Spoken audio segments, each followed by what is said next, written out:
Socratic are Shariq علی۔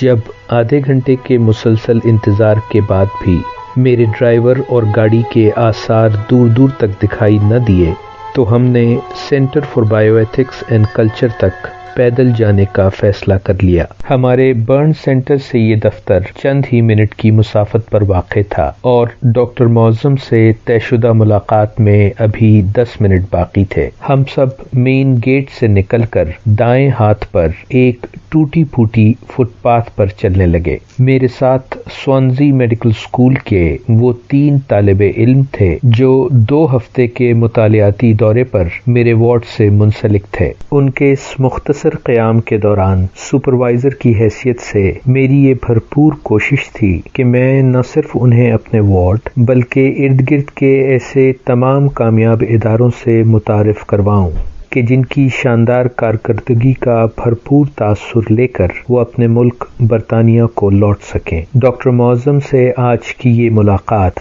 اسی سلسلے کی ایک کڑی تھی۔ سڑک پر ٹریفک حسب معمول زور و شور سے رواں دواں تھا اور چلتے چلتے گفتگو کا موضوع ڈاکٹر معظم اور ان کے قائم کردہ ادارے سی بیک کا مختصر تعارف تھا۔ وقتاً فوقتاً کوئی تیز رفتار رکشہ ہمارے پاس سے گزرتا اور اس سے نکلنے والی واشگاف آواز کے احترام میں کچھ دیر کو گفتگو کا یہ سلسلہ رک جاتا۔ سڑک کے اس پار گرلز کالج کی دیوار پر کوئلے سے لکھی ہوئی یہ تحریر تھی: صفائی نصف ایمان ہے، اور سڑک کے اس طرف چند ہی قدم کے فاصلے پر اس تحریر سے بے نیاز اور لا تعلق سول ہسپتال کی او پی ڈی کے مین گیٹ سے ذرا آگے کوڑے کا ایک پہاڑ نما انبار تھا۔ میں نے دل ہی دل میں اس بات کا شکر ادا کیا کہ یہ تینوں طالب علم اردو پڑھنا نہیں جانتے، ورنہ ہمارے فکری اور معاشرتی تضاد کی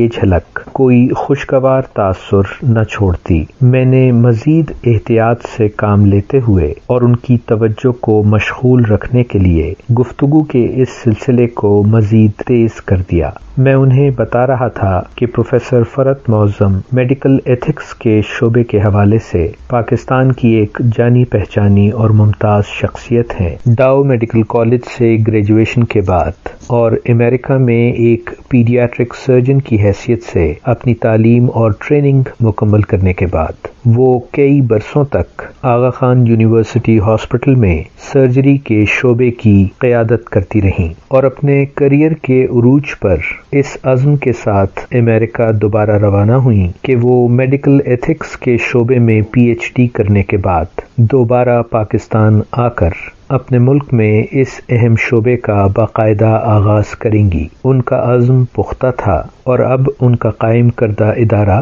ان کی قائدانہ صلاحیتوں اور ان کے ساتھیوں کی پرخلوص اور منظم کوششوں کی وجہ سے میڈیکل ایتھکس کے شعبے میں ساؤتھ ایسٹ ایشیا کا ایک مستند ادارہ ہے۔ جب ہم یہ گفتگو کرتے ہوئے ایس آئی یو ٹی کی وسیع و عریض عمارت کے مین گیٹ سے گزر کر اور مریضوں سے بھرے ہوئے ہال کے درمیان سے ہوتے ہوئے لفٹ کے ذریعے سے 5ویں منزل پر واقع ان کے دفتر کے سامنے پہنچے تو میں نے اطمینان کا سانس لیا، اس لیے کہ ملاقات کے طے شدہ وقت میں ابھی 1 منٹ باقی تھا۔ میں خوش قسمت ہوں کہ ایک جونیئر کولیگ کی حیثیت سے مجھے پروفیسر معظم کی شفقت کا سامنا رہتا ہے۔ وہ آج بھی بہت تپاک سے ملی۔ ہنری اور ایلن اور کلیئر سے ان کے میڈیکل اسکول کے بارے میں گفتگو کرتی رہیں، چائے کی تواضع کے ساتھ ساتھ ان کے پروجیکٹ میں دلچسپی لی، اس کی تفصیل پوچھی، انہیں سی بیک سے متعارف کروایا،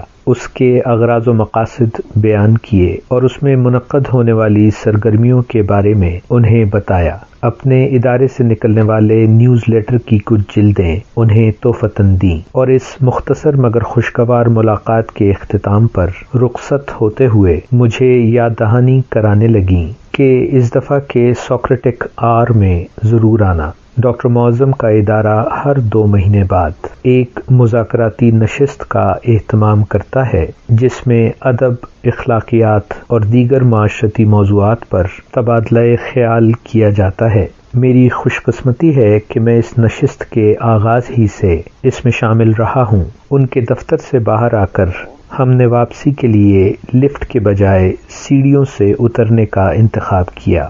ہنری نے مجھ سے سوال کیا، آپ کی اس مذاکراتی نشست کو سوکریٹک آر کیوں کہا جاتا ہے؟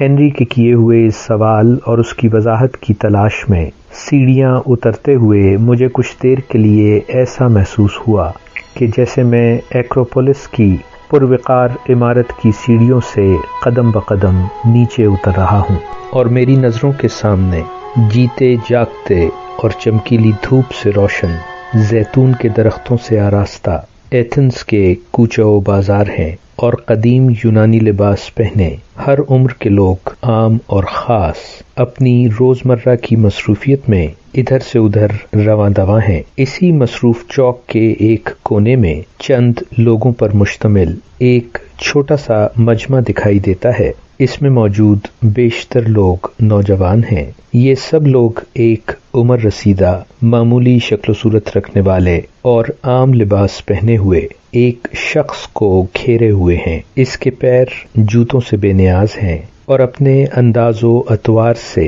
یہ ایتھنز کا ایک عام سا شہری دکھائی دیتا ہے، لیکن ارد گرد کھڑے ہوئے نوجوانوں کے طرز تخاطب اور نظروں میں موجود احترام سے یہ اندازہ لگانا مشکل نہیں کہ یہ بوڑھا شخص ان کا استاد محترم ہے۔ یہ سب لوگ مباحثے میں مشغول ہیں، اور اس مباحثے کا محور اور مرکز وہ عجیب و غریب سوالات ہیں جو وقتاً فوقتاً یہ بوڑھا شخص اپنے ارد گرد کھڑے ہوئے لوگوں سے کرتا ہے۔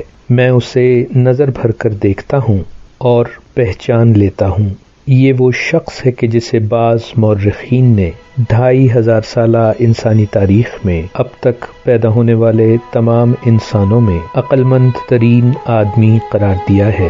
سوکریٹس کا ہنر اس کا وہ مخصوص طرز مباحثہ ہے کہ جس کے ذریعے سے دانشمندی کو حاصل کیا جا سکتا ہے۔ سوکریٹس، جسے اردو میں سقراط کہتے ہیں، 469 BC میں ایتھنز میں پیدا ہوا۔ اس کا باپ مجسمہ ساز تھا اور اس کی ماں ایک مڈ وائف۔ وہ لکھنا پڑھنا نہیں جانتا تھا، اسی لیے اس کے بارے میں جو کچھ بھی معلومات ہمیں ملتی ہیں وہ اس کے شاگردوں پلیٹو اور زینفون کی تحریروں کے ذریعے سے ہیں۔ یہ پیپرس پر لکھی ہوئی وہ تحریریں ہیں جس میں سوکریٹس اور اس کے شاگردوں اور دیگر لوگوں کے درمیان ہونے والے مکالمات کا تفصیلی ذکر ہے، اور یہ مکالمات اس کے افکار و خیالات کا بھرپور اظہار ہیں۔ سوکریٹس کی عظمت کی سب سے بڑی وجہ اس کا وہ احساس ذمہ داری ہے کہ جس کے تحت وہ ایتھنز میں بسنے والے تمام لوگوں اور پھر اپنی فکر کے حوالے سے تمام نسل انسانی کو اخلاقی اور روحانی طور پر توانا اور بیدار رکھنے کے لیے محسوس کرتا تھا۔ اس کی دانشمندی کا اظہار عالموں اور حکمران طبقوں کی محفلوں تک محدود نہیں تھا، بلکہ وہ ایتھنز کی گلیوں میں گھومنے والے عام لوگوں سے بات کرتا ہے، زیتون کے درختوں کے نیچے چھابڑی لگانے والے عام دکانداروں سے گفتگو کرتا ہے۔ وہ ان سے سوال کرتا ہے، حسن کیا ہے؟ نیکی کسے کہتے ہیں؟ انصاف سے تمہاری کیا مراد ہے؟ اور پھر ان سوالوں کے جوابوں کی تلاش میں اور اس دانشمندانہ سفر میں وہ ان کے ساتھ ساتھ چلتا ہے۔ لیکن وہ ایک غیر عملی آدمی نہیں ہے، کیونکہ جب دشمن کی فوجیں ایتھنز پر حملہ آور ہوتی ہیں تو وہ بھرپور داد شجاعت دیتا ہے۔